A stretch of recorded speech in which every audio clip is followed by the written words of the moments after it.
Welcome to Anti-Capitalism. This is Josh. In this episode recorded mid-2024, we speak with Saba about some of his essays, beginning with one titled, The Struggle to Destroy the World, where he argued that the condition of Palestine is the condition of the modern world. We discussed the role of the Iron Dome as an offensive system, its historical context, and its implications for the colonial imperialist power imbalance in the region. Saba also provides an overview of the strategic use of aid as a weapon to maintain control, division, and weaken Palestinian resistance.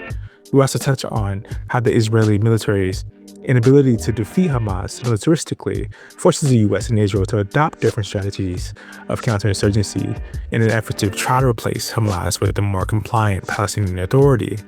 Saba is a civil rights attorney and writer who lives in New York City. He works at Palestine Legal, where he represents individuals and groups in the U.S. who are facing suppression for supporting Palestinian rights. He has written about Palestine and other issues for a variety of publications, including The Nation, Jewish Currents, and American Prospect, and The Baffler. If you like what we do and want to support our ability to have more conversations like this, please consider becoming a patron. You can do so for as little as $1 a month. We bring you these conversations totally independently with no corporate, state, or grant funding. Now, here is Dylan discussing some of his work. To jump right in, your essay published in the Protean, which was originally a lecture, right? It is titled A Struggle to Destroy the World. I would like to begin our conversation by allowing you to talk a bit about what you mean by the condition of Palestine. It's the condition of the modern world. Yeah. First of all, thank you so much for having me on this program. When I wrote that, I had in mind the way that Palestine is often spoke about in kind of on the left more broadly is this issue that we absolutely have to get right because it represents an anachronism in some sense. So what we see in Palestine is really what appears to be an older form of colonialism in that you have the direct conquest of land by, a usurping, invading force and the direct material dispossession of indigenous people. And that resembles a more of like brutal 19th century version of colonial conquest that largely has been replaced in modern times by neo-colonial and neo-imperial forms of domination. And in the kind of like broader post-colonial moment, like we tend to see more economic and less direct forms of control over the global South by the global North. But in Palestine, we see something different. And that causes a lot of people to identify Palestine as an anachronism and something that we absolutely need to get right because it's so blatantly wrong in this older way. And I set that up to challenge that framework a bit, because what I see in Palestine, I think that is true. It is true that it is, starkly colonial and not just, and not really neo-colonial in like the sense we understand that term. But also, I think that Palestine represents a vision of the future. And what I mean by that, I want to just kind of pause and take a step back and offer that I think that two of the biggest threats that face humanity, maybe our two biggest problematics at present as like a global people, are on the one hand, the obvious one, which is ecological collapse. And, what that portends in terms of economic catastrophe, in terms of mass displacements of population, migration flows, and the resultant issues around nationalism and integrations of people and state sovereignty and what have you.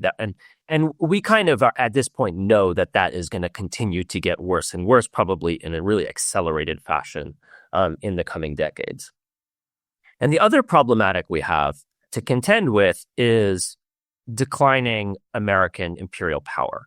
And, that's a trend that had, you could trace it on different timelines, but kind of like broadly speaking, since the height of American hegemonic power post-World War II, we've seen what have amounted to a long sequence of geopolitical defeats in various theaters and across various continents and battlefields.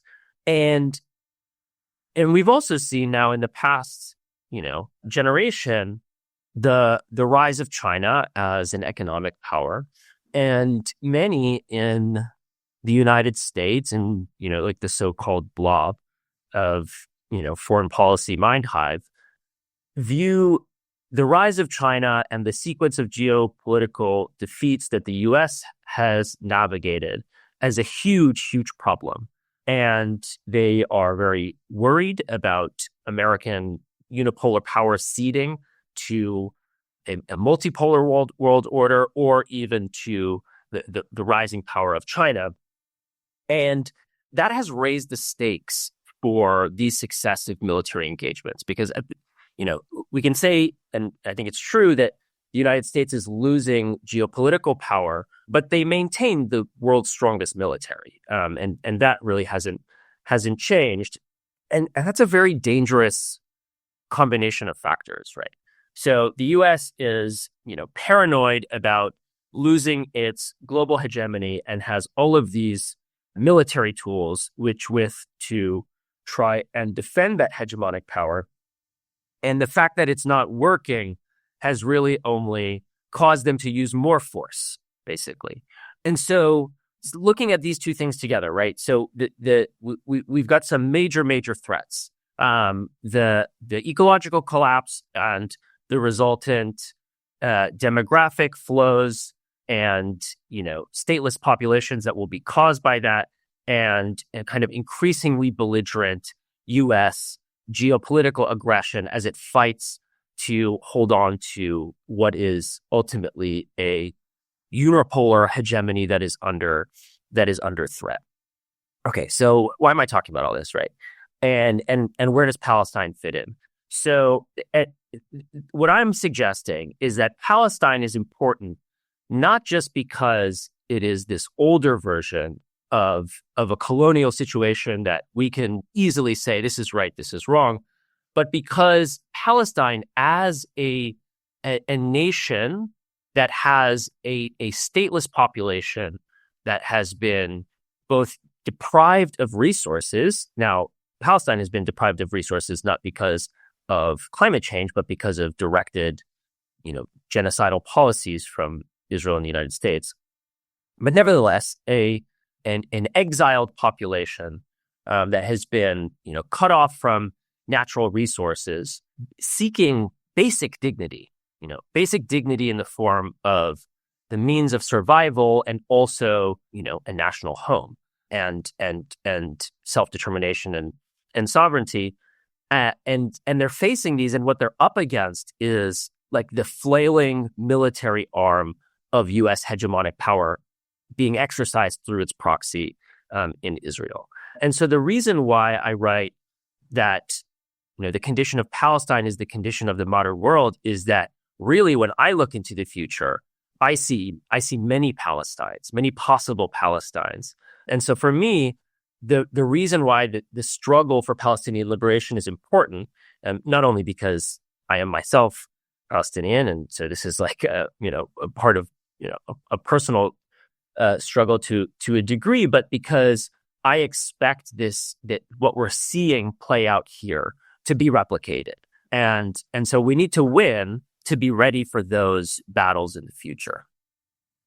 Yeah, absolutely. And I think that gets us like very seamlessly into the next question, because in discussing modernity, you state that, I'm quoting here, that it's not aberrant, right? Colonialism remains the structure of the world order. And from the perspective of modernity, Israel must survive and must win. This is the official lesson of modern history. The native does not win. If the native somehow wins, they have in fact lost, and doubly so. This perspective can contain effective multitudes. Perhaps it is a glorious modernity, perhaps a tragic one, often a combination of both. From the perspective of modernity, colonialism can be lamented, but never opposed, end quote. And so this is something I've been like wrestling with pretty incessantly over the last couple of years, but especially over the last year or so. And there's been times when like my friends have looked at me as if I was being overly pessimistic, but these are the terms of order that we have been use your language, sentenced to, right?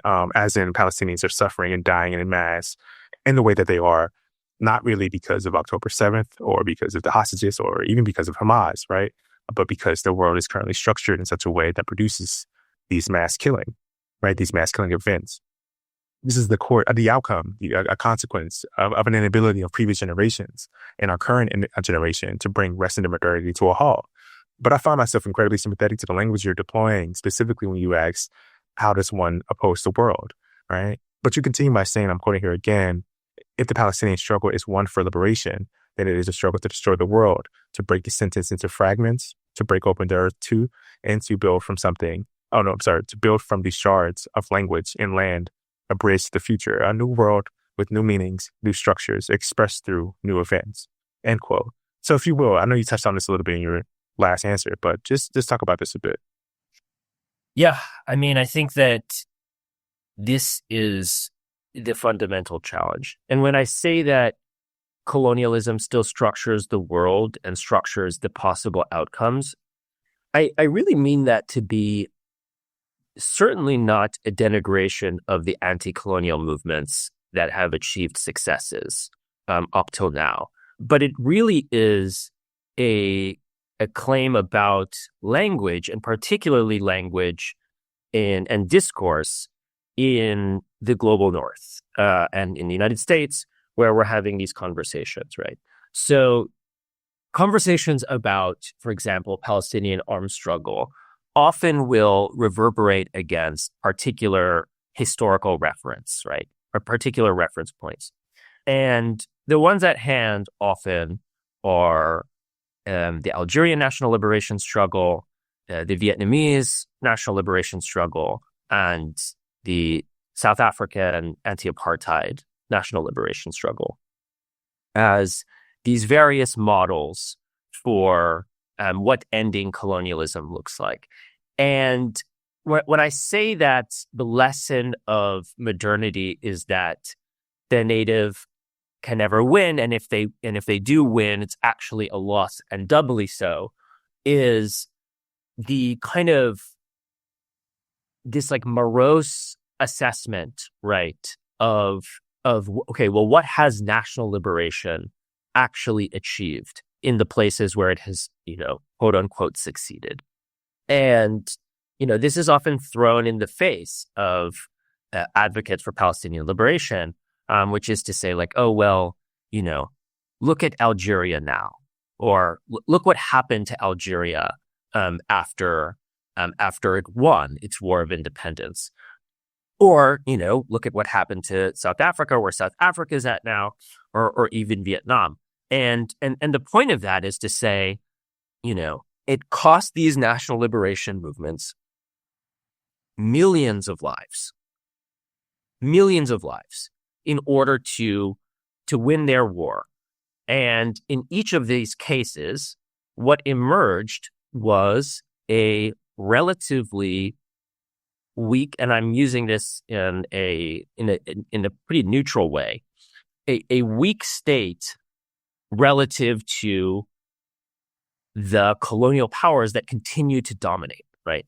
So the turn to neocolonialism was not, contra the desires and expectations of some of the, more radical anti-colonial movements of the 60s and 70s, did not produce an equal world in which, the populations of oppressed nations, which constitute the vast majority of the world, it did not produce a structure in which those peoples could, direct collective humanity together. It produced a world in which the old colonial powers maintained their control over the world, albeit through different institutions, less direct colonial control and more economic control, and control through international organizations and what have you. And so the rhetorical move is to point to the effects of that power imbalance and say, well, this is what you've produced for yourself. You're no longer a colony, sure. You're no longer, perhaps a vassal state of one of these imperial powers. And now you have to struggle, along with all of the other poor countries and fight for scraps in a world controlled by the United States and Western Europe. And moreover, the control of the United States and Western Europe is good because all the other options are evil and bad. This is like the kind of discursive world that we live in. And so when I write that the challenge is, not just to achieve national liberation, it's to build a new world. This is what I'm talking about. That the project of national liberation is, yes, on the one hand, to defeat the invaders and the usurpers and produce a land in which people can live equally and not under the yoke of colonial oppression. But it's also to create a world order in which oppressed people and oppressed nations collectively no longer have to live under the neo-colonial control of American and US-European global hegemony. And this project was recognized by these original anti-colonial movements in the 60s and 70s. There was a kind of ideological shift that happened in the Palestinian left in the wake of the grand defeat in 1967. There was a bit of a shift away from Pan-Arabism as a political formulation, as a mode of struggle towards, and not really in an antagonistic sense. It's not that it was that, Pan-Arabism was, deemed to be counter-revolutionary or what have you, but there was a growing recognition that the lines of solidarity had to be in relation to American hegemonic power, which is what continued to structure the world and to continue to be really like the source of oppression for a lot of these colonized and formerly colonized people. And so you saw like bonds of solidarity start to form between, for example, the Viet Cong and the Palestinian Solidarity Movement, Palestinian National Liberation Movement, and attempts, for those bonds to be built between American Indigenous movement, between, Black American, the Black Liberation Movement, what have you.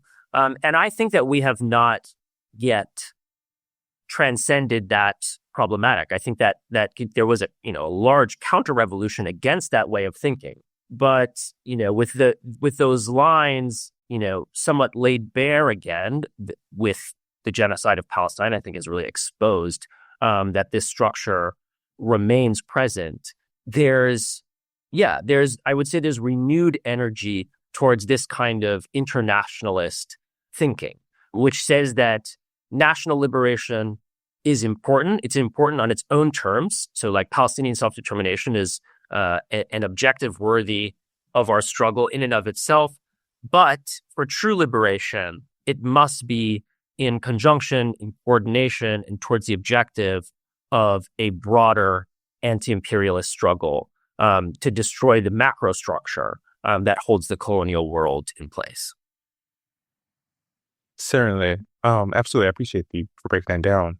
And speaking of struggle, I'd like for you to talk a bit about your time with Freedom Flotilla Coalition, where you attempted to pervert the law in response to the United States refusing enforcement of the International Court of Justice, ordering Israel to allow much needed aid into the Gaza Strip. You and others loaded up several ships with over 5,000 pounds of food, water, and medicine, and prepared to confront the Israeli military. So talk a bit about your experience with this project and the sabotage said project was subjected to. Yeah, absolutely. I think that this is a good opportunity to complicate even the framework that I've set up in my previous two answers, right? So I pointed to the post-World War II order as being this like colonial world order with the US and Western Europe kind of at the center of it, and using the international infrastructure that it set up in the wake of the war to impose a neo-colonial agenda.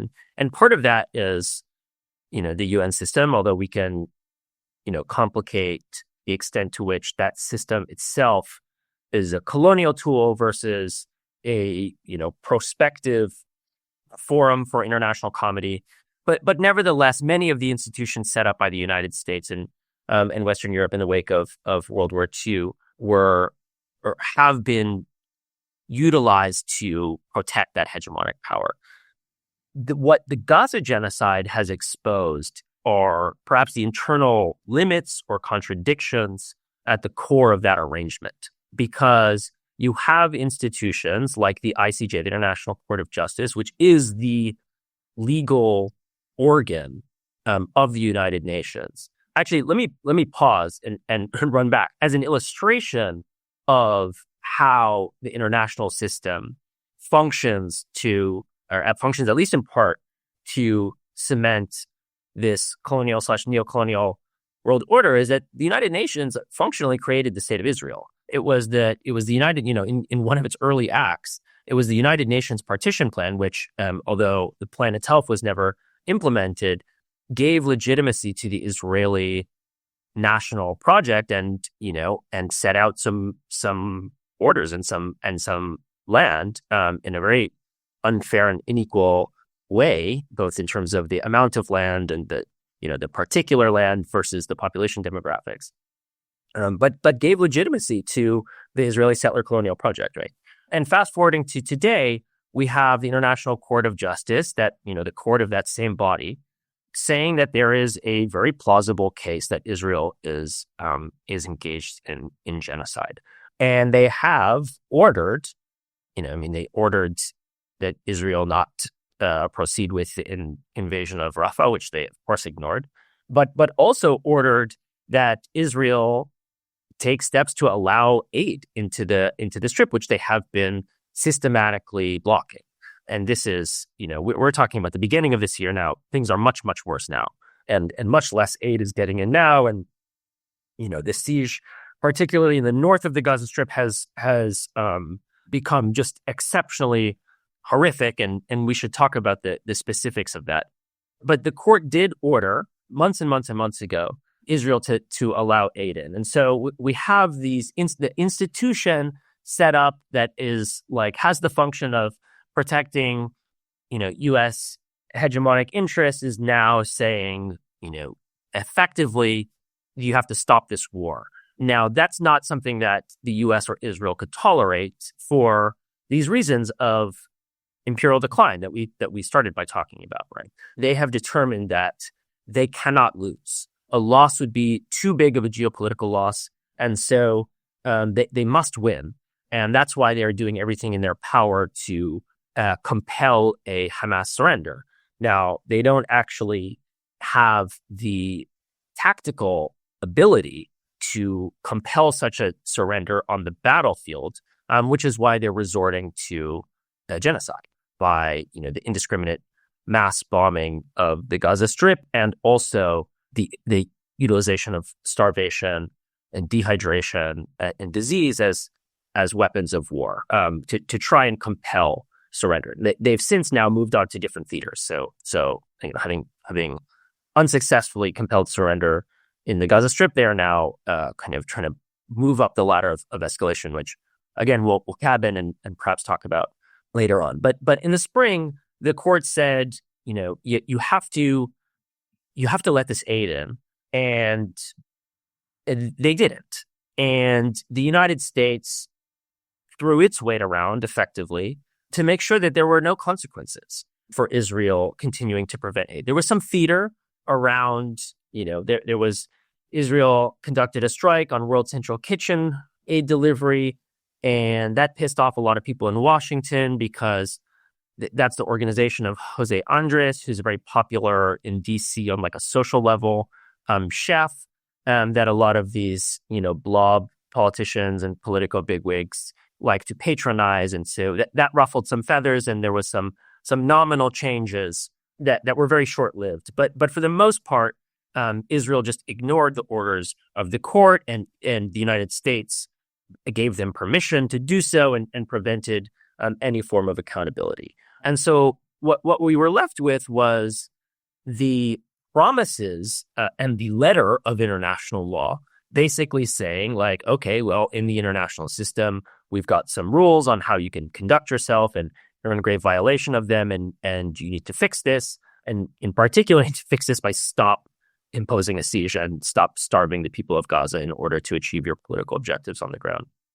And because there was no method of enforcement at all, without, no method of enforcement that can go around the United States, what the Freedom Flotilla Coalition did, as it has done in the past to challenge Israel's siege of Gaza, is to say, okay, well, we will take international law into our own hands. If the United States, if Israel is just belligerently committing a genocide, and the United States is giving them carte blanche to do so, and we have the law behind us, this is like a declaration of international law, then it's incumbent upon us as global citizens, as people of conscience, to try and be our own enforcement. And so what we did was we loaded up, vessels based in Turkey with thousands of tons or thousands of pounds of food, water, and medicine in an attempt to confront the Israeli siege and military blockade. And so what that was to look like, what the plan was to sail these vessels into up until the point in which we were confronted by the Israeli military, at which point we likely, if past examples of this were an indication, would have been raided by Israeli naval commandos, really nasty soldiers who are part of Shayetet 13, which is their special ops naval unit that was responsible for really some of the most horrendous crimes in the raid on Shifa Hospital. And likely, we would have attempted to negotiate passage and deliver that aid directly to Gaza and had the technological capacity to do so. But likely what would have happened is we would have been raided and likely arrested and brought to Israel and deported. But the purpose was, to do this as an act of defiance, to bring a spotlight to the issue of aid, to demonstrate the contradiction between the world order as it is structured in law and the world order as it is implemented in practice, and also, potentially risk our lives, right? If Israel, as it has in the past threatened to do, took military action against us, it would have created a pretty severe diplomatic crisis. That was the strategic logic of the mission. Now, the mission ultimately failed. What happened was, through a sequence of diplomatic sabotages, Israel effectively prevented us from ever leaving port. So, they first targeted our flagging authority. So when you sail in international waters, it has to be under the flag of a specific nation. And, there's a number of nations that effectively make a business out of flagging international vessels. And the one that we had worked with was Guinea-Bissau, which seemed safe. They didn't have strong relations with Israel at all and had no issues before. But Israel, through what appears to be a months-long diplomatic campaign, got some in with the government of Guinea-Bissau, and at the 11th hour pressured them into withdrawing our flagging authority, which threw a wrench in the plans. And then ultimately, the Turkish government, which had been, somewhat supportive of our efforts, and the Freedom Flotilla Coalition had been organizing this in coalition with İHA, which is a Turkish-based international humanitarian aid agency. The Turkish government eventually withdrew their permission for us to sail from them, and so we weren't able to get off the ground, basically. And yeah, I think there's, I am disappointed. I mean, I think that the attention around the effort was good, and did draw, it did put a spotlight on the issue of aid, which has continued to dominate reality on the ground. But yeah, I wish that we had been able to sail. Absolutely. I appreciate all that like background information. I did not know about, the flagging stuff. And obviously, like how much control like states like Israel and the United States, of course, has on things like that. But yeah, it's hearing it in real time. It's just, that's insane. But yeah, so I appreciate that. Shifting gears just a little bit, you had this other piece titled "The Iron Dome is Not a Defensive System." And so this is not necessarily an intro podcast or episode, but I do not think that we've ever provided much historical context specifically to the Iron Dome in any of the conversations that we've had surrounding occupied Palestine over the years. But in this essay, you kind of provide a lot of historical context to it, which I think many will appreciate. So can you start off our discussion about this article, 2023 article, by providing some background on the military project, its history, and then also its current usage and weaponization? And yeah. Yeah, absolutely. So the Iron Dome is a missile defense system. It's a type of air defense system. In Israel, it's actually part of a multi-tiered air defense system. And the Iron Dome is specifically focused on defending against short-range projectiles, largely from the Gaza Strip being fired into Israel proper, but also from southern Lebanon, which has become very relevant since October 7th, 2023. But to understand its role historically and its function, we need to go back, and I'll try to do this history pretty briefly. And I do it more fully in the article. So if you're interested in this, you should take a look at that and give it a read. But what you need to know in basic terms is that at the end of the Second Intifada in 2005, there was a push for Palestinian legislative elections. And that was supported by the United States, who had assumed and pushed for the more secular, less radical Palestinian political party at the time, Fatah, to win those elections, and that the Palestinian Authority would then govern, quote unquote, it in the Palestinian territories. And it's quote unquote because Palestinian Authority has historically and continues to function as basically the homegrown security enforcement system for the Israeli occupation. But contrary to expectations, in the elections, which took place in 2006, Hamas ended up winning a plurality of the votes. This kicked off a civil conflict within Palestine that was also a proxy conflict of sorts, because the United States and Israel both refused to accept Hamas as the legitimate winner of these elections. And long story short, what ended up happening is a territorial division where Hamas came into power in the Gaza Strip, and the Palestinian Authority under Fatah leadership came to power in the West Bank. And as a result, Israel imposed a military blockade, siege on the Gaza Strip in protest of Hamas's ascension into power.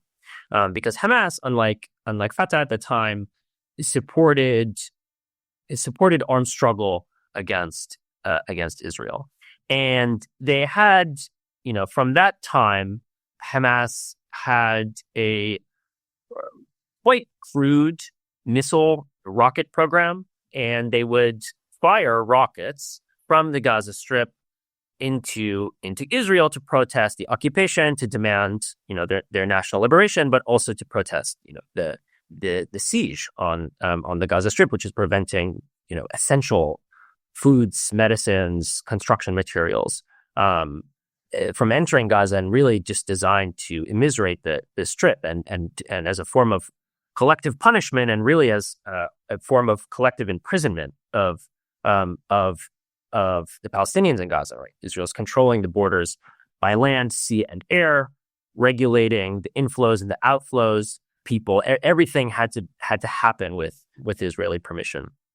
And so from 2007 around, for the next 4 years or so, Hamas was sending these crude, often homemade rockets into Israeli territories. And the first major flare-up after this was a war called Operation Cast Lead, in which Israel engaged in a very violent, I mean, it's tragic actually, but it doesn't feel as dramatic compared to what we're witnessing now, but it is really colossally violent. Their ground invasion in 2008 and 2009 over the new year, to try and, quote unquote, mow the grass, as the Israelis like to say, where they, the goal is to deplete Hamas military infrastructure. And so they do this war. It's very costly. It kills, hundreds and hundreds of Palestinian children, over 1,000 Palestinians total.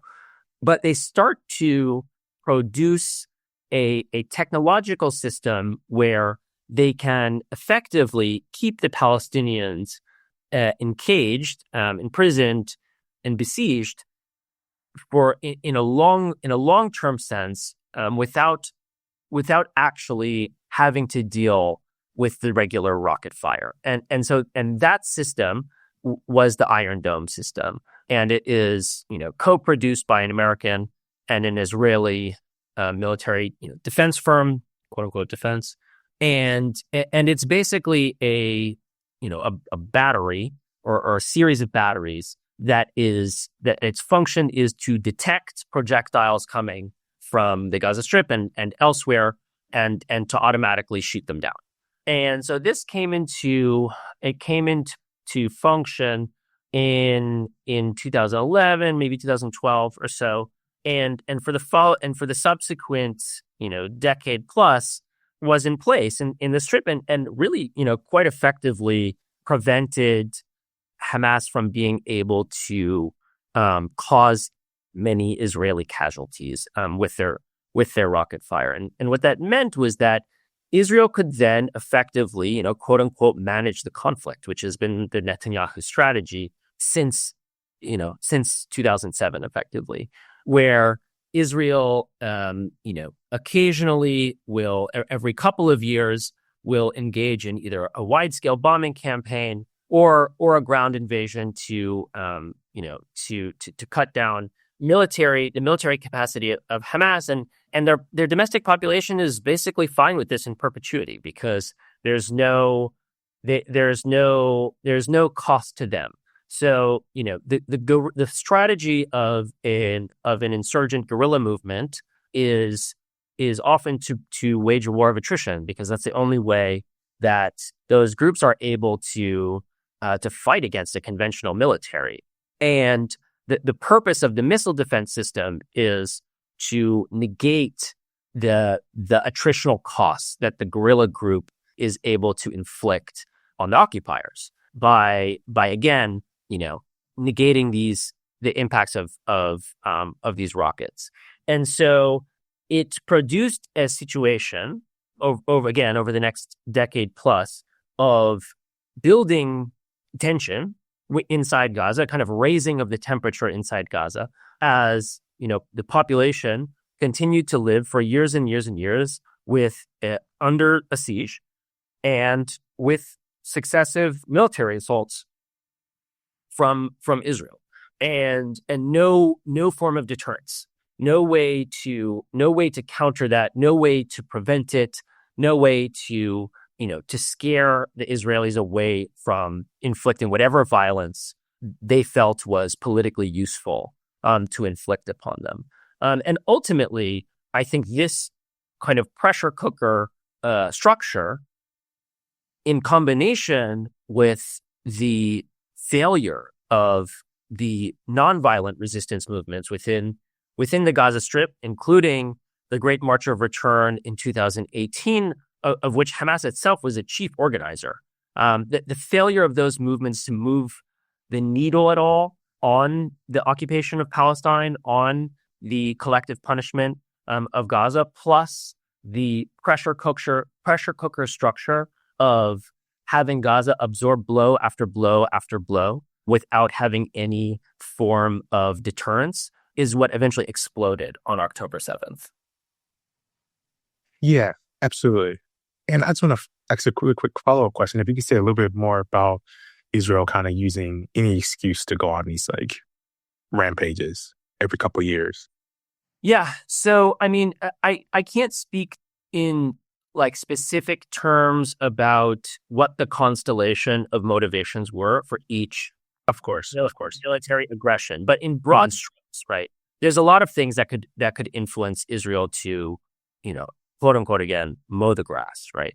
One might be that they, genuinely think that Hamas is, achieved a, threatening level of missile production capacity or something like that.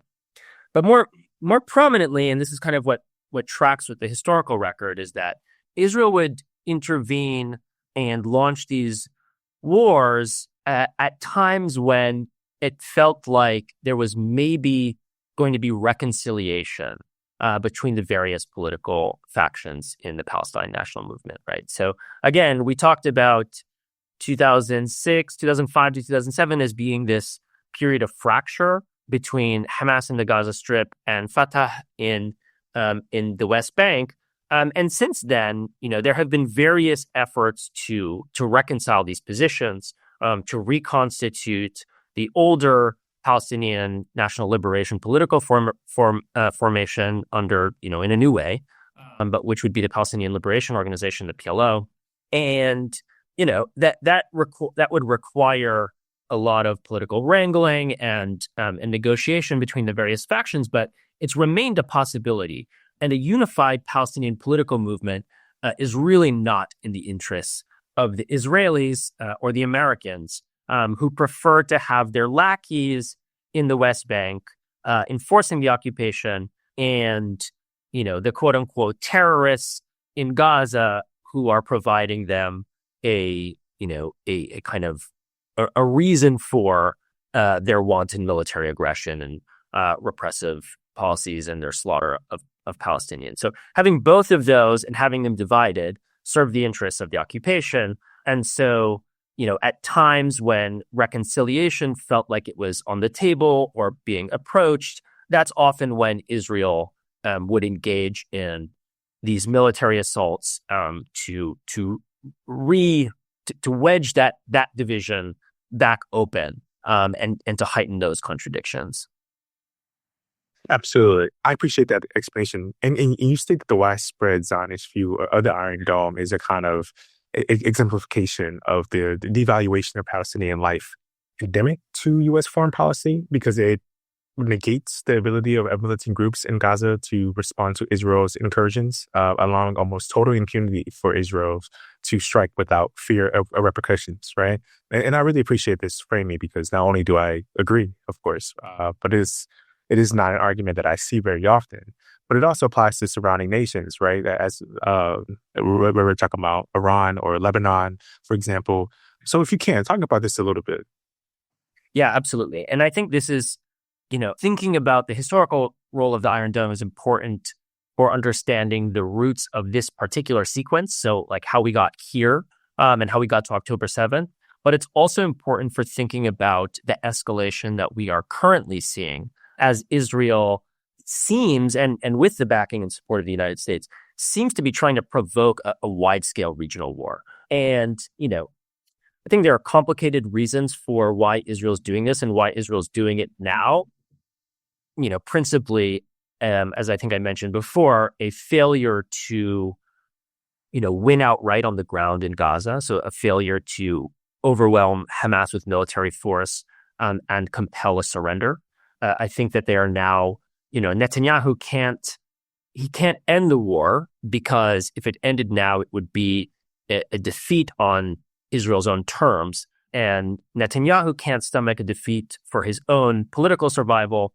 And the United States can't stomach a defeat for its geopolitical position. And so Netanyahu is engaged in a kind of perpetual game of double or nothing of, okay, well, let's do a massive escalation across the northern border with Hezbollah, which opened up a solidarity front after October 7th and started firing projectiles, missiles, and rockets into northern Israel to relieve pressure on Hamas on its front in southern Israel.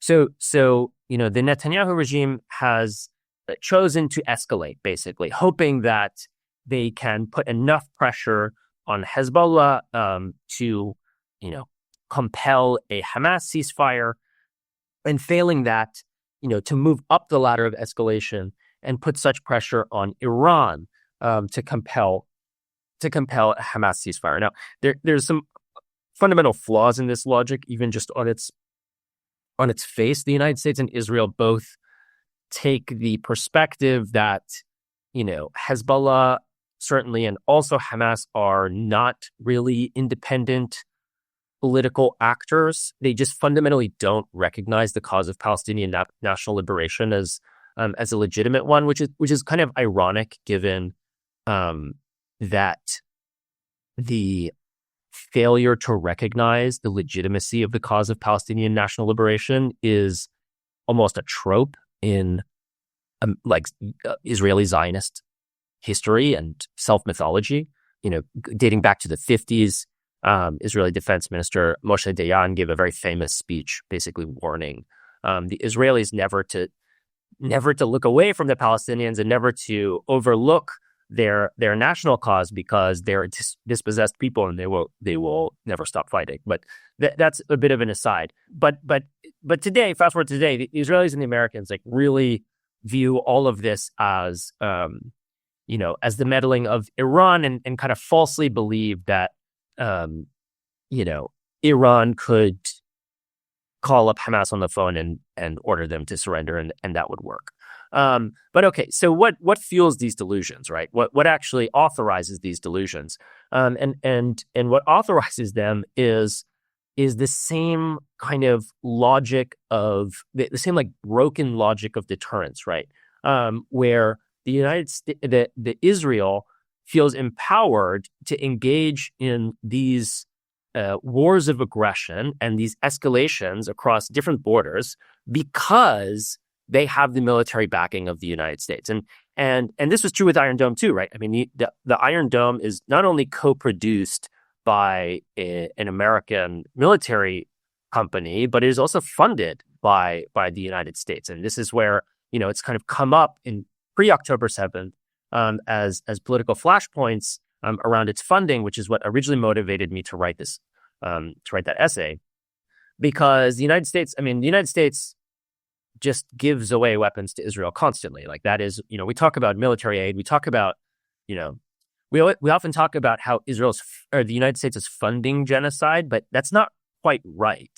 The way U.S. aid to Israel works is basically, it's not that we give them money, we give them free weapons, basically. So it's beyond funding. It is we are arming the genocide.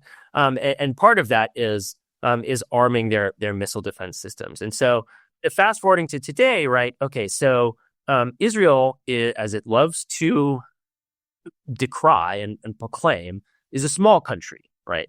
It's a small country which makes it somewhat vulnerable when it's trying to pick a fight with Iran, which is a very large country, and a large country with a significant military. Now, it doesn't have necessarily a qualitative military edge over the Israelis, given how much Israel has invested in its own military power with the support of the United States. But nevertheless, it is a small country picking a fight with a large country. And the only way that it can get away with doing that is if it has the quote unquote defensive support of the United States. So we saw this back in April, right? Now in April as one of the kind of the first, not the first, because the first instances of these escalations happened with targeted assassinations in Lebanon against Hamas officials, whatever, but violations of Lebanese sovereignty and provocations at Lebanon, at Hezbollah. But in the spring, we saw an Israeli strike on an Iranian embassy in Damascus that killed an Iranian official, and this was a very direct violation of sovereignty, functionally an act of war, a major provocation, and the Iranians, didn't want to enter. They're very conflict averse and relatively conservative in their approach to these things, and but felt that they needed to restore deterrence, and so they signaled very publicly that they were going to do a large retaliatory strike. And what happened was the United States and other countries, but mobilize massive, massive resources and assets to engage in missile defense. And ultimately, Iran sent a bunch of drones and some ballistic missiles and cruise missiles at Israel, and they were all, for the most part, intercepted. And that kind of demonstrated, that was more of a theatrical performance because of how much it was signaled, and it was very designed to de-escalate. But it demonstrated the kind of fundamental framework here, which is that Israel provocates and the United States comes in to protect Israel from any consequences of Israel's provocations. And that structure has continued through successive sequences. And it's brought us to today where Israel has continued to up the escalations, both with Hezbollah in Lebanon and now, with Iran, and to do so, and in doing so, it has relied on the ironclad commitment of the United States in military terms to Israel's defense. And we could say that, you can make the argument that so far it hasn't, produced a large active regional war. I think that's a weak claim now, given Israel has invaded southern Lebanon, and there you have now we've got a sequence of strikes between Iran and Israel, and not to mention Yemen, groups in Iraq, Syria, what have you. But the risk of an all-out war between Iran and Israel is very high, and it's very high, which is very dangerous because of Israel is a nuclear armed state. Iran is either has a nuke or is very close to one or is in the process of producing one. So massive risk and potential consequences for that kind of engagement. And Israel feels empowered to continue with its escalations and provocations because it has the word of the United States that basically no matter what Israel does, the United States will come in and play defense for it. And that's an extremely, extremely dangerous arrangement. Now, I want to put a wrinkle in here, which is we may be seeing some of the limits of that arrangement. There was a lot of signaling ahead of the Israeli attack on Iran that took place, within the past 36 hours of this recording. There was a lot of signals that Israel was preparing for a wide-scale attack on Iran that would target its nuclear facilities, its oil facilities, and provoke a massive wide-scale response from Iran, effectively opening up this large regional conflict that Israel seems to be trying to instigate. And the Israeli strike that took place was relatively underwhelming relative to those expectations. And there's some indication that there were some limits or guardrails or what have you imposed by the United States. Maybe some conditions imposed on their deployment of quote unquote defensive assets. Now it remains to be seen, to what extent that's the case. Whether there was a large scale attack that didn't happen for some reason. Potentially the Iranian air defenses were stronger than anticipated. It could be that this was a limited amount of constraint placed by the United States in advance of a large-scale escalation because we are days away from a federal election in the United States. And there could have been a calculation that, for example, causing an oil shock or for example, if Israel struck Iranian oil fields and Iran retaliated immediately by striking oil infrastructure and some of the Gulf states or what have you, that could have catalyzed a price spike that could have implications for the U.S. election. That's a week later, and so it's possible the Biden administration, wanted to protect the political chances of Kamala Harris by placing some constraints on Israel's action. But this is all, kind of a sequence of caveats, and we'll see what happens basically in the coming weeks and months if Israel's indeed set on escalation and can count on the U.S. support. We'll see what happens kind of after the election. I kind of don't anticipate anything will happen before the election at this point. But the basic structure remains, which is that U.S. quote unquote defensive support for Israel gives it effectively a blank check to raise the stakes. It basically means that Netanyahu views the entire Middle East as a casino, and he's playing with house money, which is a very, very dangerous arrangement and totally warps the balance of power. Yes, absolutely. I appreciate that.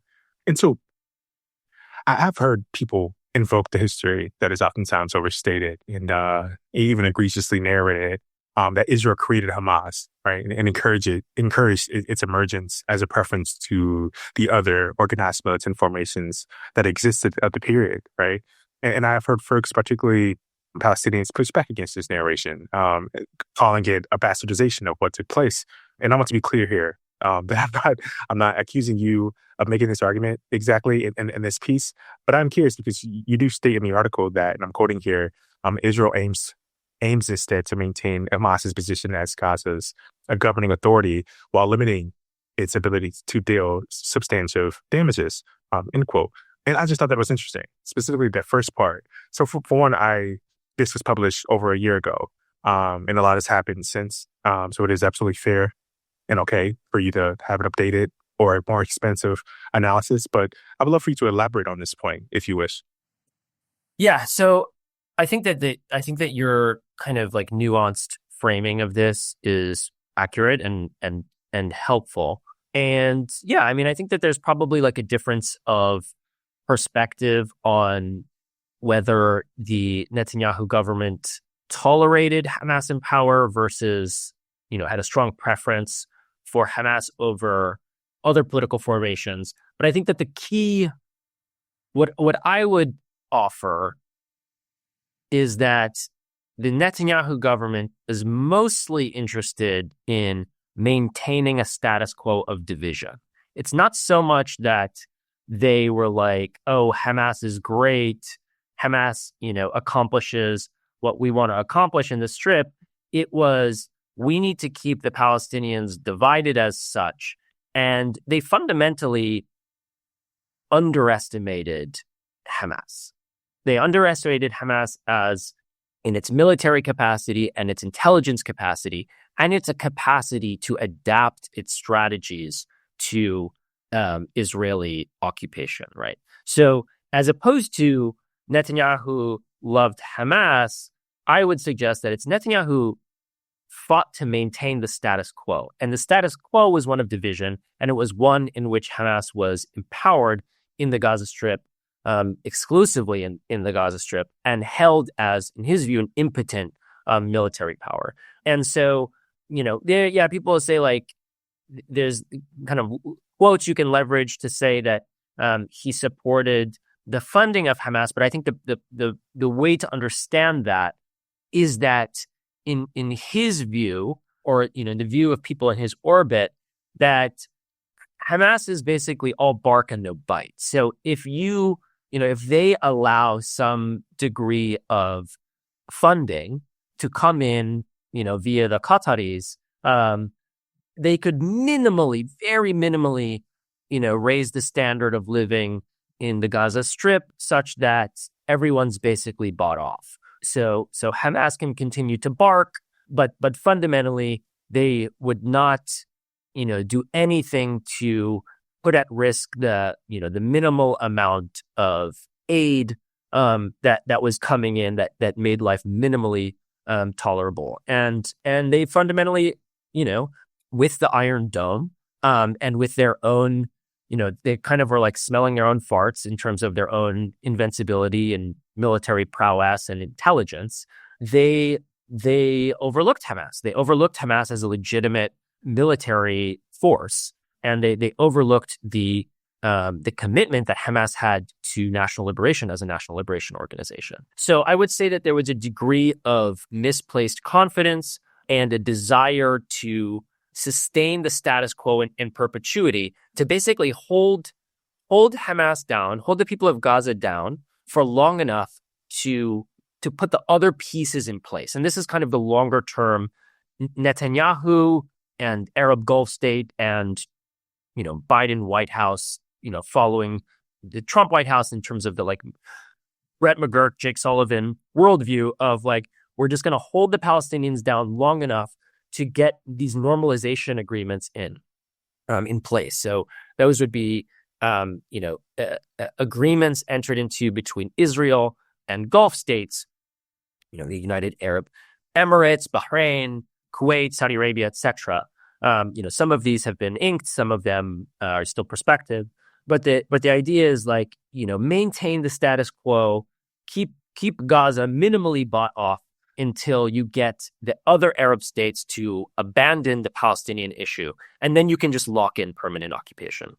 That was the plan, and again, it failed. It failed because Israel underestimated Hamas. It failed because Hamas recognized that this was happening and recognized that the window for national liberation was perhaps closing, and also recognized the failure of nonviolent modes of struggle from reasserting the Palestinian cause on the national stage. So that's kind of how I would nuance the relationship of Israel and Hamas in this 2007 to 2023 period.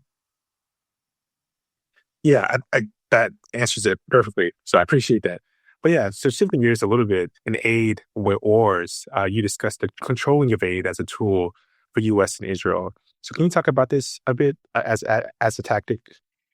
Yeah, so I wrote this piece in the spring. I believe it was March, maybe late March. And at the time, I was a bit overly optimistic about the end of the war as such. And that's because I, along with, many observers and analysts, what have you, saw that Israel was not winning its ground war against Hamas on military terms. So it was genociding the Palestinian people in Gaza, but it was not, it was not freeing the hostages. It was not, eliminating Hamas as a fighting force. It was not even really eliminating Hamas's command and control structure, which continues to be the case, right? So Hamas continues to recruit. Its command and control structure continues to remain in place, as evidenced by, relatively complex ambushes that it is executing pretty consistently. And so viewing that, this was all clear basically by the end of January. It seemed that, so there was the kind of impossibility of Israeli on the ground military victory in achieving its very ambitious goals that it had set up.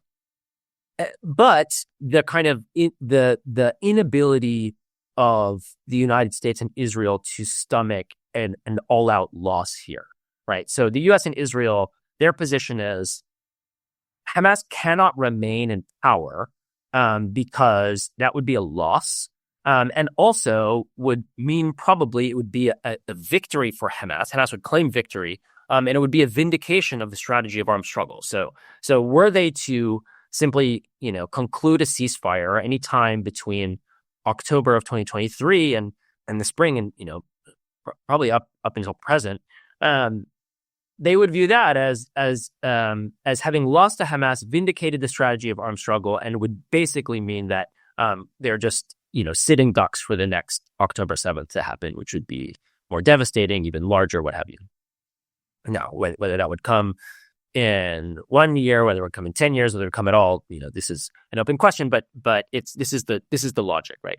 So from that vantage point, it seemed clear that the United States and Israel would need to achieve their political objectives, which is the removal of Hamas from power and the imposition of some kind of client regime, without military force, because the military force was not working to achieve that.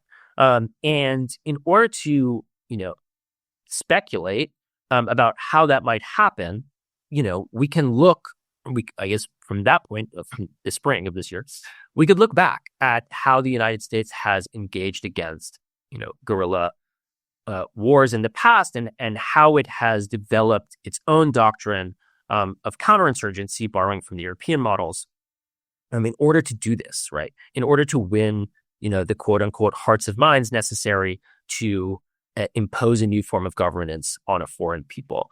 And so in the peace aid wars, I draw a comparison to the Philippines War at the very start of the quote unquote American century, the start of the 20th century, when the Americans were fighting against a guerrilla insurgency that turned into this long, multi-year, drawn-out conflict in which they could not actually eradicate the guerrilla forces. And instead, what they did was set up a system of, what were effectively concentration camps, where they cordoned off the civilians into, small, densely populated pockets, where they could control the flow of aid and resources. And in so doing, the idea is, okay, if, you cut off, and that war, the Philippines War also was, extremely devastating from a humanitarian point of view, just in terms of like the destruction of food crops, agricultural production, what have you. If you create a helpless population, cut them off from resources, then they become dependent on those resources for survival. And you can play as the colonized, you can play kingmaker, right? And you play kingmaker by controlling the flow of aid and choosing who gets to distribute it and who gets to empower it. And this is the quote unquote policy of attraction that the United States was experimenting with in the Philippines, and they, in their view, it was relatively successful. And so, writing from March, I was looking down at the possibility of the war ending and the imposition of a similar plan, a similar like policy of attraction, the cordoning off of Gaza into pockets of, that were effectively concentration camps, and the attempt to play kingmaker by empowering different groups to distribute aid. And that policy would, there were some differences at the time, and probably remain between the Americans and the Israelis as to like, okay, well, who is the best client, right? Who is the best group to empower, with the Americans pushing for the Palestinian Authority, which is governing in the West Bank, to come into power in Gaza, and the Israelis very antagonistic to that idea and really wanting to work with local clans and leaders that they could buy off individually and pit against each other to come in and replace Hamas. But the basic strategy was the same. And so, what are the elements of that? Right, the elements of that are imposing the siege, which was already underway. So the siege that predated October 7th, 2023, and got significantly worse since then, was a key factor of that. So, in addition to destroying the capacity of Palestinians to, produce their own resources, it's cutting them off entirely from the outside world and making them 100% dependent on aid, on external aid, and then targeting the sources of that aid that existed, right? So we saw political attacks against UNRWA, which has been historically the number one provider of resources to Palestinians in the Gaza Strip, and really the only organization is the UN organization, the only organization that has the capacity to meet the dire needs of the Palestinian people in Gaza, but because of their networks on the ground and their experience doing this. So at the start of the year, we saw political attacks on UNRWA, quote unquote confessions likely derived via torture, which alleged that a handful of UNRWA employees were Hamas members or had participated in October 7th, what have you, led to the suspension of funding from the United States, which is the chief funder of UNRWA, and a bunch of other Western governments. Now, all those other Western governments have resumed their funding. The United States has not, so it continues to have defunding UNRWA on the books.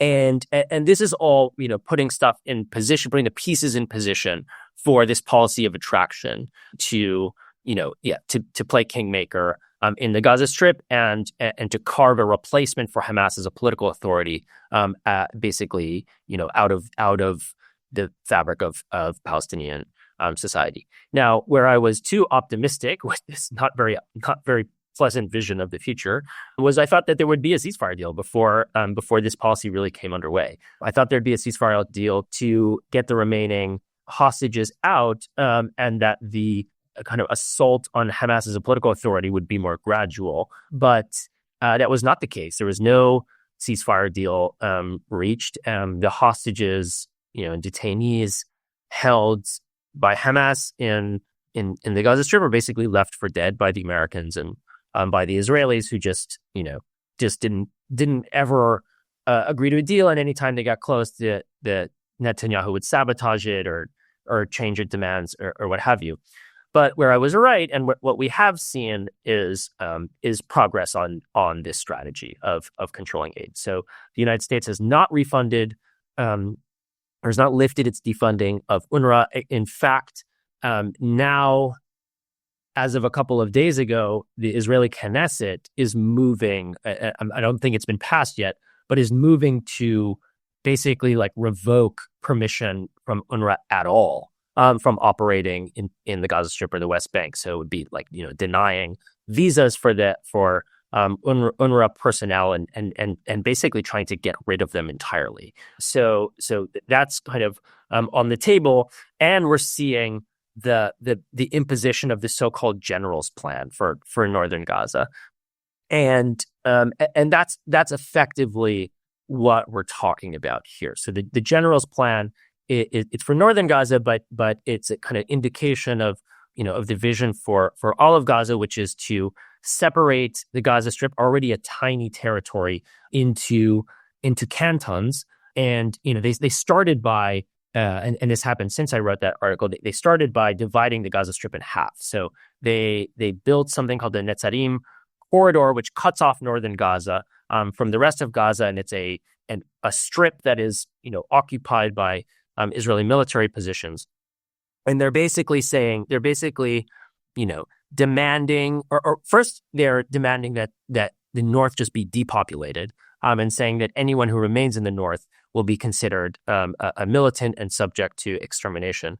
But they're also proposing that, and this was reported in the British newspaper Telegraph recently, proposing that Palestinians be contained to small concentration camps in the Strip, where the provision of aid will be directly regulated. I think that they insanely in the Telegraph piece referred to these as gated communities, but what we're talking about is concentration camps, and concentration camps at best, because really what it may turn into is extermination camps if really it the population, or the policy of starvation is pushed forward, and the king-making approach doesn't work so well. So it's still kind of a fuzzy picture of where we're headed, but the Gaza war itself is certainly turning into, albeit still with ongoing military very, very deadly military operations, especially in the north, where you have in the position of this general's plan, these exterminations happening. Something like over 800 Palestinians have been slaughtered since October 1st in the north of Gaza.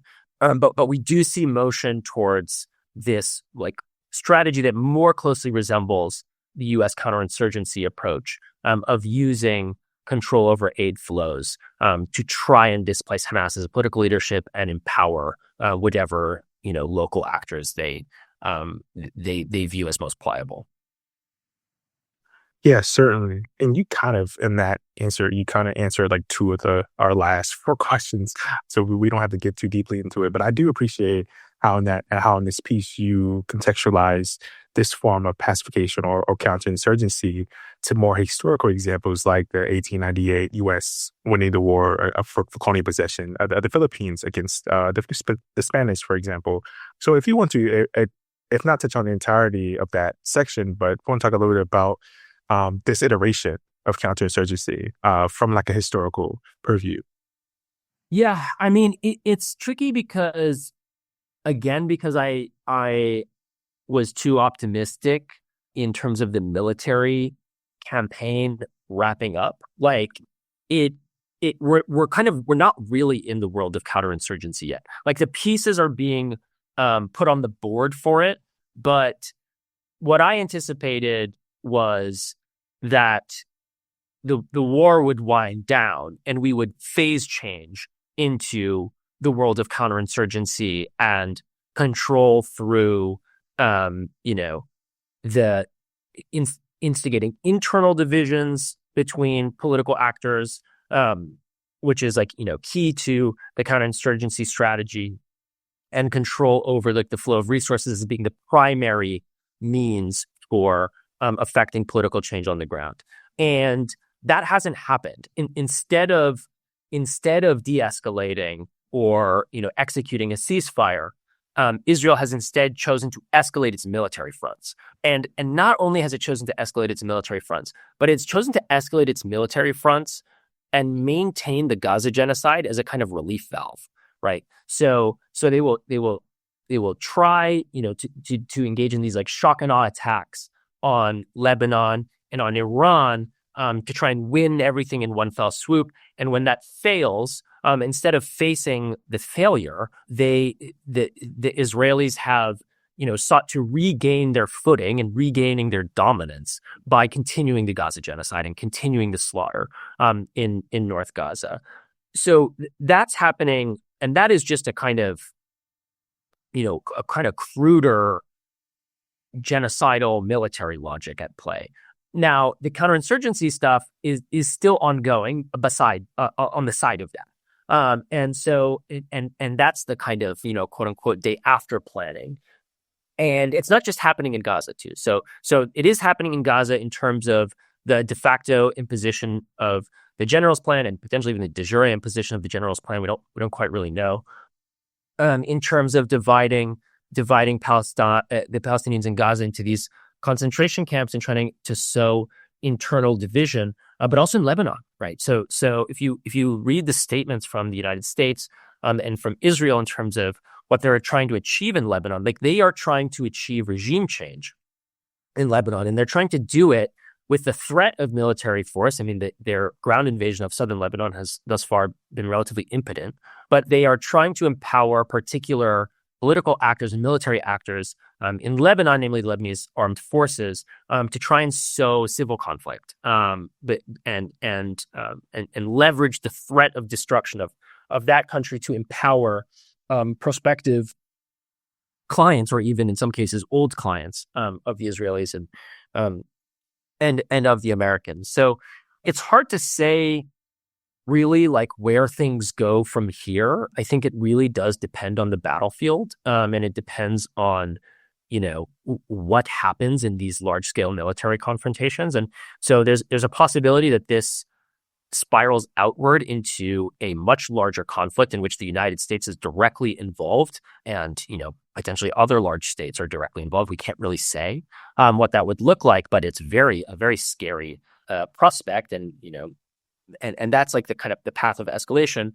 It's also possible, though, that these moves don't work, and that Israel and the United States are kind of cornered or choose a path of de-escalation where they do wind down some of the direct military confrontations and switch to this counterinsurgency model. And it looks like they're hedging for that. They want to, in the words of Jared Kushner, take advantage of the liquid moment in the United States, which is a horrifying, liquid moment in the Middle East, which is a horrifying phrase where they, these kind of like this resurgence of neocon-like thinking where these people in the United States and in Israel think that they have an opportunity to just wipe out bad governments and install the ones that they like. But in the event that that doesn't work, there is groundwork being laid for the control of the political reality through direct control of the provision of resources. Now, whether or not that will be successful is very hard to say, and what will come of it is very hard to say. But I do think it's important to recognize these different tracks of logics at play within the Americans and the Israelis, and also to recognize that they may be indicative not just of a strategy of hedging, but also different ideological currents within these various apparatuses, right? So you have, the political apparatus, you have the military apparatus, you have the intelligence apparatus, and they have different considerations, right? They have different considerations for, from the political point of view, the survival of specific parties and regimes, and from the military point of view, they got all the guns and they like to use them. And from the intelligence point of view, maybe a longer view on the security of the imperial project and what may be advantageous or disadvantageous. And I think the challenge for us, a lot of challenges. Challenges are very big, but it's to recognize and be able to try and exploit any gaps between those logics, any divisions between or fractures between the those constellations of power, and try to look for interventions. But as of yet, we have still a dominant military logic and a direct military logic alongside a logic of counterinsurgency that's already at play to try and reshape the reality on the ground. Yes, absolutely. So everything you're describing actually reminds me of an article that Max Al put out like 2014, I think it was. It's called "From Containment to Counterinsurgency in the Gaza Strip." But so yeah, I really do think it's interesting just how many fronts of like war can be happening at one time, right? Like you have the aerial aspects, obviously you have the ground stuff, then you have the obviously counterinsurgency aspect of it, and there's so many different aspects to it. And then obviously you have to consider the fact that they're engaged in multiple different nations, right? And so yeah, it's just it's deadly all around. Obviously, it's all I see are bodies at this point, and it's it's completely devastating to say the least. But and that no one has been able to put a dent in it, But yeah, I do appreciate that explanation though. Yeah, I mean, I was going to say, just in to comment on this, like, there's all these different fronts, which is absolutely correct. You see sometimes on the pro-resistance left a sense that Israel is digging a hole for itself from which it won't be able to emerge by provoking conflict across all these fronts, and I think that's possibly true, and there is a truth there, but also Israel is quite adept, and with the support of the United States, at managing these different fronts in different ways, right? So, what we see is, and for example, an escalation on the Lebanese front. And a kind of pivot of resources to the north. And at the same time, they've moved to, slowing down the ground operation in Gaza and kind of leaving like a skeleton crew there to continue the genocide, right? But to cool the front a bit. And I think that we should not underestimate Israel and the United States' ability to manage a multi-front conflict in the long term, and this is also not dissonant with the axis of resistance strategy of drawing Israel into a long attritional war, right? So I would just like the expansion onto multiple fronts is, on the one hand, is a vindication of the Axis' strategy, but it's also it is something that Israel can manage, right? And the strategy of the Axis powers is to make it unsustainable, not in the short term, but in the long term, and that's a very scary and costly prospect. And I really just would caution against anyone anticipating that at a certain point, anytime soon, Israel is just going to get overextended and then collapse. Like that's just not going to happen, right? And the armed struggle strategy is an extremely, extremely costly one. And even with success on its own terms, will likely require a decade plus of war across these multiple fronts, and a tremendous loss of life, which is certainly not to condemn the armed struggle strategy, but to recognize the extreme costs in terms of life for liberation, which again harkens back to these the national liberation struggles we were talking about before, and the human costs of them in Algeria and Vietnam, etc. Yeah, absolutely. It's funny because I actually just had Daryl Lee on, and because he wrote a piece about how the U.S. was stretching itself incredibly thin, like even like weapons manufacturers and stuff like that, because of their support for both Ukraine and Israel. And but then and this is a couple weeks, well, like a month or two ago at this point, and but we've seen since like the U.S. kind of draw back support for Ukraine. I just saw a piece the other day with Ukraine kind of complaining, kind of complaining about like the lack of support. I feel like they were being neglected by the U.S. But it's clear that like the U.S. is like zeroing in on a specific region, and that region being the Middle East, of course, the so-called Middle East, I should say. But yeah, so that's really interesting that you say that. Yeah, Daryl's a friend. He's brilliant. Yeah, I mean we kind of have seen I don't want to say collapse, but a like reformulation of the Jake Sullivan strategy, like vision for U.S. foreign policy, right? And it makes sense that this kind of pivot from Ukraine to focusing on Israel makes sense in that context, where the vision of Sullivan is that China is the future. The conflict with China is the future. And China hawkery is the by far the hegemonic position in DC. And so the kind of nascent escalations in the Korean Peninsula were like an indication of like, okay, East Asia is the region. We're gonna prepare for our fight with China. Like this is an important region to invest.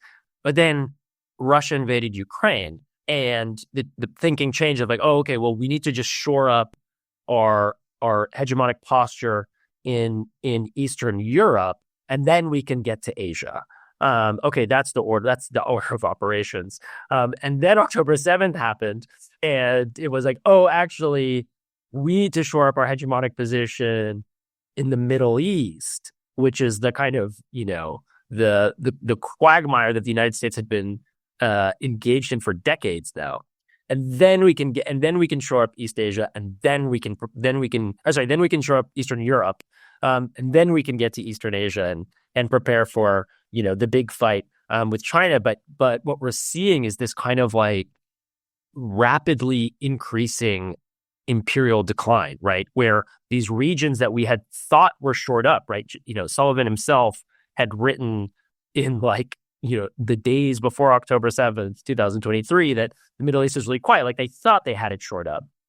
But we're seeing the kind of house of cards of American imperial power start to collapse. And the panic associated with that is why American actions appear so belligerent relative to its stated values about norms, about international law, what have you. There's a panic that the structure, that the house of cards is starting to fall, and that is this kind of rush to shore up these different fronts that is really at risk of in their mind kind of at risk of free fall. But that psychology is how I understand what appears to be like pretty belligerent actions from the United States, both in committing genocide and taking a super antagonistic approach to the very institutions that it itself set up to protect its power in the post-World War II period. Definitely. Yeah. Appreciate that breakdown. So can you talk a little bit about how the U.S. has not only limited and controlled the flow of aid, but also has severely inhibited its distribution? Yeah, so this is like, there's been a kind of song and dance, right, from the international community, from the United States about Israel, letting in aid. It's not really something to be taken that seriously. I mean, if the United States itself is as the chief funder of the only organization that's capable of distributing this aid, if it's not funding that organization anymore, like, can you really say that it cares about aid reaching Gaza, Palestinians in Gaza? Like, no, of course not.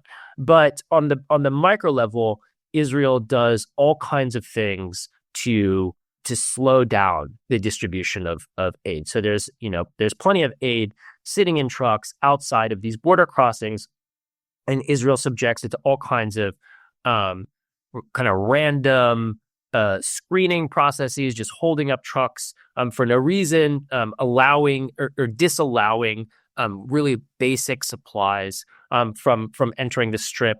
And all of this is a kind of like, punishment by process and a bureaucratic slowdown that is in practice a way to just prevent aid from getting in. So they can say, X number of trucks are lined up, and in reality, very few of them are getting in because they're being arbitrarily screened, detained, what have you. And then Israel will just, blame the nonprofits for failing to distribute the aid, and also, blame Hamas for quote unquote siphoning off aid. And so they can, on the one hand, say like, oh, look, we're trying to get this aid in. And then they can have a scapegoat for explaining why it's not actually reaching the Palestinians. But the effect is the same, which is that they are, maintaining the siege, creating a population that is starving, that is dehydrated, that is in lack of medicine, to try and then impose their will on and shape the political ground.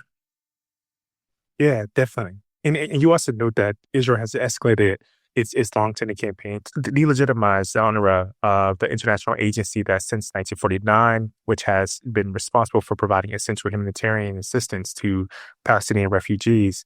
In the years since, it has become the essential provider of education, healthcare, and social services in Gaza.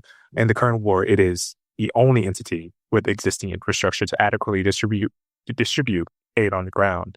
So you talk about how and why this is such a strategic point of emphasis, and has been for 7 decades, basically, in Israel's annihilation campaign, especially considering the widely positive view of the UNRWA, internationally speaking. Also, I should say that is an abbreviation of a United Nations Relief and Works Agency, particular UN agency established to provide resources for Palestinians displaced in Palestine and also in the diaspora, largely in the refugee camps in the region. Yes, exactly. But yeah. Yeah, so I mean, I've touched on this a bit earlier, but the reason why Israelis are so antagonistic to UNRWA is because they view UNRWA as core to and perpetuating Palestinian national identity. So by servicing the Palestinians, particularly the Palestinians of the diaspora, until the refugee crisis has been resolved, what that says to the Israelis is that UNRWA is giving Palestinians hope that they could ever return to Palestine.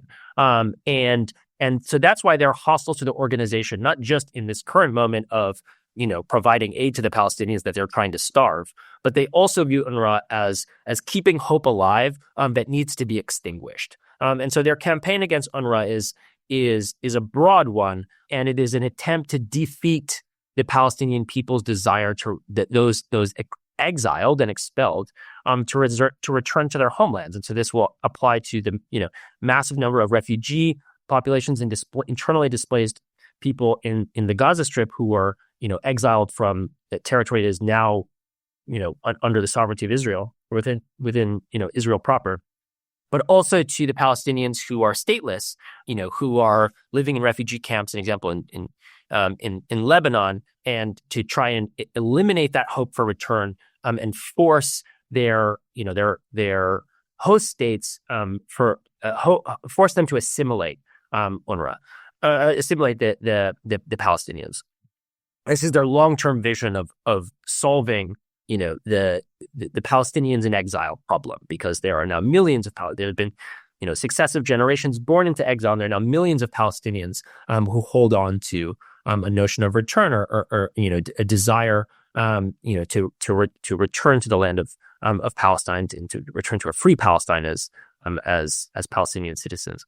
Now, there's a more specific function that we've spent a lot of time today talking about, which is the role of UNRWA in aid provision, and so the Israeli opposition to UNRWA really is on both fronts. So they want to eliminate the Palestinian refugee, the claim to return wholesale, and they also want to immiserate the Palestinians in Gaza and starve them to be in a position of political malleability. And so that's why there's been, this targeting of UNRWA, the smears against the organization, Netanyahu, going and lambasting the organization and lambasting the United Nations as a whole, and even naming the Secretary General of the United Nations a persona non grata in Israel, and this move in the Knesset to criminalize or deauthorize the organization entirely.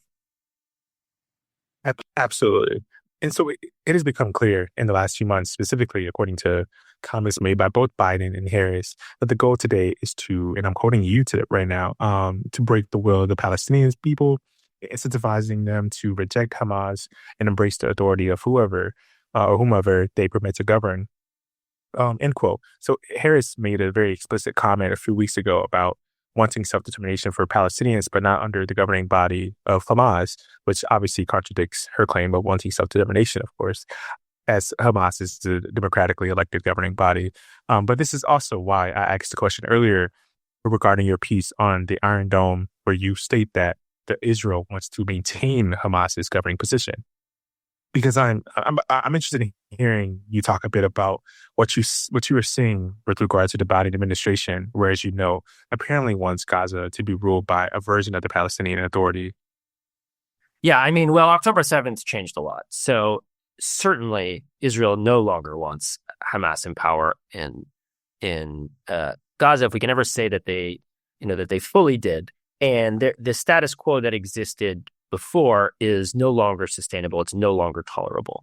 And so they and the Americans are trying to create a new political reality. And we can just ignore anytime an American like Kamala Harris talks about self-determination for the Palestinian people or for the Lebanese people. This is cover for what they're really saying, which is you kind of already named, which is that they want a pro-Western government. Of course. Mm-hmm. You see that Lebanon has a lot of problems as a political state, but it is a democracy, and so to hear like the Americans and particularly the Americans say like, oh, we want to create a Lebanon where people can choose their own representatives, really what they mean is we want to impose a pro-Western government that we can, slap the label of democracy on and call it a day and disempower Hezbollah. And the same goes for Hamas. Now, what that will cash out into with respect to Gaza, it's really hard to say. It's really hard to say at this point.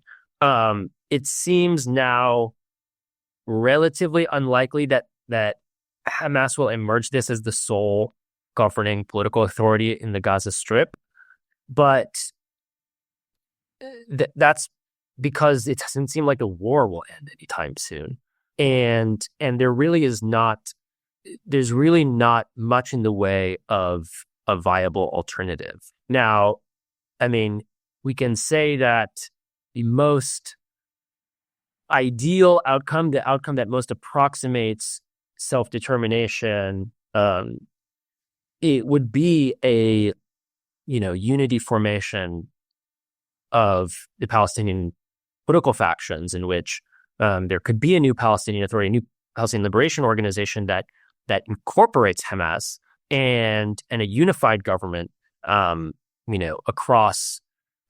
Gaza and the West Bank. I think that would be the most ideal and democratic outcome, but for many reasons that we've talked about, that seems like quite undesirable from the point of view of the Americans, and some ways something that the Israelis would reject out of hand. The Israelis really want like clan rule. And failing that, they'd like, Gulf states basically that they've executed normalization agreements with to just come in and administer Gaza for them. But this is a total fantasy because of their inability to defeat Hamas militarily on the ground. So it's really hard to predict where things will go from here and kind of what the new political reality will be. But the old status quo has been obliterated, and it's not coming back. And October 7th represented a failure of the Americans and the Israelis to calcify the old status quo into a permanent reality. And unfortunately, because of the intransigence of those actors, their inability to recognize, the legitimacy of the Palestinian national cause and the insistence on doubling and tripling and quadrupling down on military escalation, really the only guarantee at this point is that we're looking at, probably years and years more of war. Yeah, absolutely. Dylan, I appreciate you so much for your time. This was great.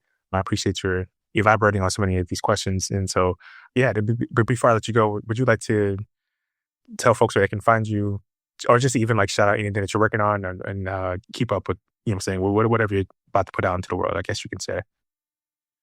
Yeah. I guess I'll just do a little intro too. I'm Dylan Saba. I'm a staff attorney at Palestine Legal. That's my day job. I'm on this program in my capacity as a writer, and you can find my work is generally posted to my Twitter account, which is at ShabiRanks, ShabiRanks, and I publish my work there pretty regularly. And for some more in-depth coverage of some of the issues related to the Gaza conjuncture more broadly, you should check out an interview series that I've done with the publication Phenomenal World, where my friend Jack Gross and I have been doing pretty regular interviews with subject matter experts to cover a wide range of issues, some of which we've talked about in this conversation and some of which we haven't. So you should check those out at Phenomenal World. Awesome. Yeah, I'll definitely make sure that we link it in the show notes as well. But yeah, so thanks again for giving us your time. And I think folks are really going to respond to this. Thank you so much. It's been a pleasure.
Bye.